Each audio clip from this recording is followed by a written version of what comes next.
5 hari jelang Lebaran, Dinas Tenaga Kerja Provinsi Jakarta melakukan sidak THR ke sejumlah perusahaan. Sidak dilakukan menyusul laporan ada 121 perusahaan yang belum membayar THR sesuai batas waktu yang ditentukan. Tim Disnaker Jakarta mendatangi sejumlah perusahaan di kawasan Tamrin, Jakarta Pusat.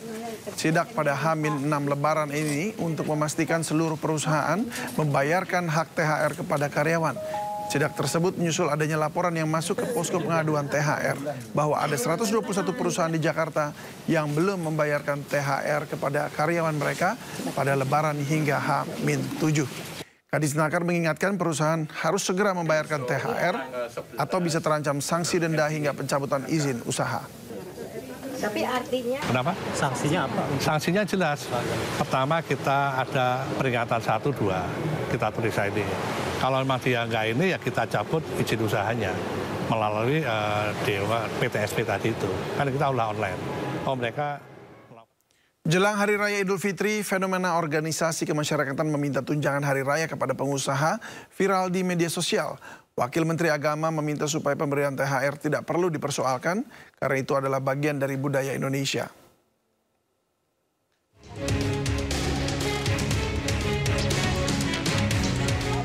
Fenomena ormas meminta uang tunjangan hari raya ke para pelaku usaha besar atau kecil kerap terjadi jelang Lebaran. Tak jarang permintaan THR justru menjurus pada aksi kejahatan mulai dari pemerasan hingga pengancaman. Seperti halnya di Bekasi, seorang pria mengaku sebagai jagoan Cikiwel harus mendekam di balik jeruji usai memalaki sebuah perusahaan. Terjadi juga di Kabupaten Bekasi, pria yang mengenakan seragam aparatur sipil negara juga meminta THR kepada pedagang di Pasar Induk Cibitung. Menanggapi hal tersebut, Wakil Menteri Agama Muhammad Syafi'i menilai permintaan tunjangan hari raya oleh organisasi masyarakat kepada pengusaha bukanlah hal yang perlu dipersoalkan. Lebih lanjut, Wamenag menambahkan bahwa terkadang ormas-ormas tersebut memang mendapatkan THR, namun ada kalanya mereka tidak menerima. Saya kira itu fenomena budaya Lebaran Indonesia sejak dahulu kala, nggak perlu kita persoalkan. Ya mungkin ada yang lebih, ada yang kurang, dan sebagainya. Ya kadang-kadang dapat, kadang-kadang enggak, gitu juga. Banyak warga yang menganggap fenomena minta THR ini menimbulkan rasa ketidaknyamanan bagi pelaku usaha dan ormas bukan kategori yang wajib diberikan THR. Dari Jakarta, Rio Manik, iNews melaporkan. Pemirsa, dalam perjalanan mudik Anda diharapkan untuk tetap waspada terhadap segala bentuk kejahatan, termasuk modus kejahatan fake base transceiver station atau fake BTS yang saat ini semakin canggih. Ya, hal ini disampaikan oleh Menteri Komunikasi dan Digital Mutia Hafid saat melakukan pemeriksaan jaringan telekomunikasi di Stasiun Gambir, Jakarta Pusat pada Rabu siang tadi. Perangkat ilegal ini digunakan oleh pelaku kejahatan siber untuk menyebarkan informasi palsu hingga mencuri data di ponsel Anda. Menggunakan sistem EMSI Catcher, meniru fungsi menara seluler untuk menyadap ponsel, mengirim SMS penipuan hadiah palsu. Dan yang mengerikan adalah serangan man in the middle, yakni pelaku bertindak sebagai perantara antara korban dan layanan perbankan. Kami menganjurkan kepada masyarakat dan meminta masyarakat untuk terus berhati-hati karena kemarin saja dalam operasi sweeping bersama APH yaitu kepolisian kita kan sudah mendapatkan 2 mobil yang beroperasi. Jadi fake BTS ini akan meningkat mendekati lebaran-lebaran penipuan-penipuan seperti ini. Dan kemarin sudah ada 2 yang tertangkap dengan peralatan yang cukup besar di dalam dan ini nampaknya nanti mungkin pihak kepolisian yang lebih tahu ada sindikasi, jadi artinya tidak hanya cuma 2, akan bertambah. Ini masih dalam pengembangan. Artinya ancaman-ancaman ini cukup serius dan ini tentu perlu kerjasama lagi-lagi Kemkomdigi juga para opsel. Jadi para opsel kalau misalnya ada kecurigaan itu harus langsung diperiksa. Kami juga menghimbau perbankan juga begitu, segera melaporkan kalau memang melihat ada penipuan mengatasnamakan banknya, gitu ya.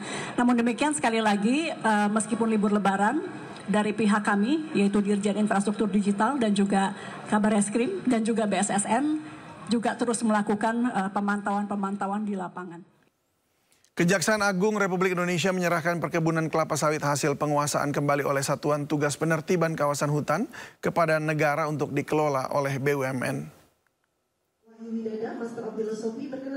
Bertempat di Gedung Utama Kejaksaan Agung RI Kamis pagi menyerahkan perkebunan kelapa sawit seluas 216.967,75 hektar yang terdiri dari 109 perusahaan hasil penguasaan kembali oleh Satuan Tugas Penertiban Kawasan Hutan kepada negara untuk dikelola oleh PT Agrinas Palma Persero.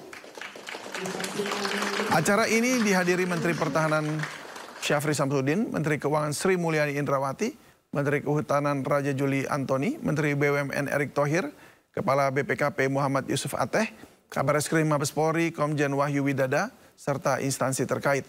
Jampitsus sekaligus Ketua Pelaksana Satgas PKH Febri Adriansyah menjelaskan bahwa kawasan hutan tersebut milik negara dan bukan kawasan yang dimiliki kelompok tertentu.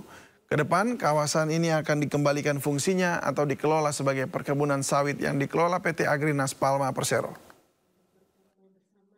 Di garis bawah ini, ada kawasan hutan yang dikuasai oleh para pihak secara ilegal atau tanpa izin. Paham ya? Nah ini karena negara yang punya, maka negara harus mengembalikan ini. Yang tanpa izin ini. Maka timbullah ya Perpres 5 2025 bahwa kawasan hutan harus dikembalikan. Patokannya apa? Patokannya. Anda masih menyaksikan Sindo Sore. Pemirsa, selanjutnya kami ajak Anda untuk mengetahui pantauan lalu lintas hari ini di sejumlah wilayah melalui pantauan CCTV Korlantas Polri. Kita akan bergabung dengan Brigadir Yasinta di studio NTMC Polri. Ya, Brigadir Yasinta, bagaimana pantauan arus lalu lintas di sejumlah titik di wilayah Indonesia melalui pantauan CCTV? Ya, baik, terima kasih rekan David di studio dan selamat sore pemirsa. Kembali bersama saya Brigadir Yasinta dari NTMC Polri. Saat ini saya akan mengajak Anda untuk memantau langsung bagaimana kondisi arus lalu lintas terkini di beberapa titik melalui pantauan CCTV Korlantas Polri. Dan langsung saja untuk yang pertama kita menuju ke kawasan 57.600 rest area Karawang, Jawa Barat.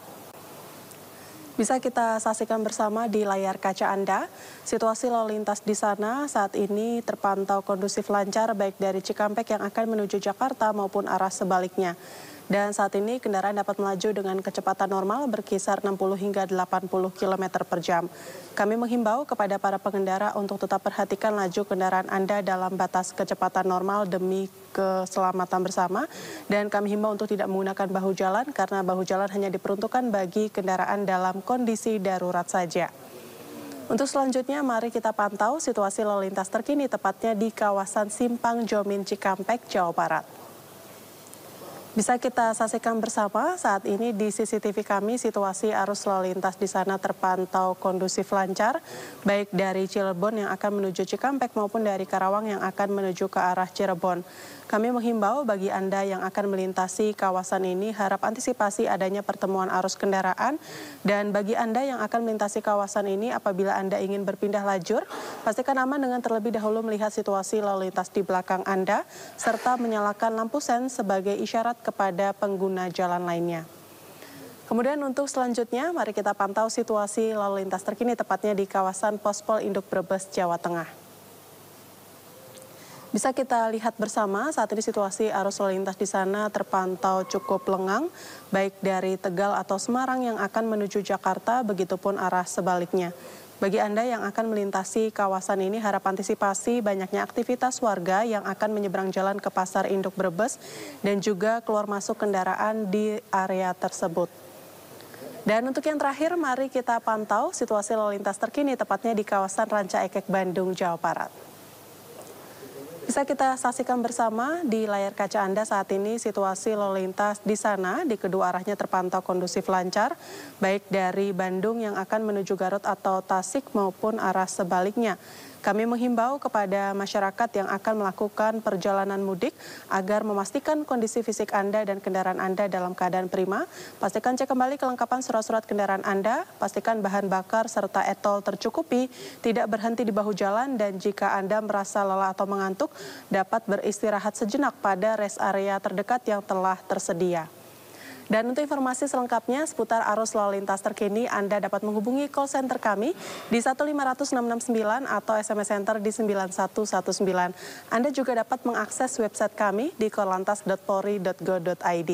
Stop pelanggaran, stop kecelakaan, keselamatan milik kita bersama. Mudik aman, keluarga nyaman. Dan untuk informasi selengkapnya, demikian Brigadir Yasinta melaporkan langsung dari NTMC Polri. Kembali ke studio, silakan David. Terima kasih Brigadir Yasinta atas laporannya. Salam presisi.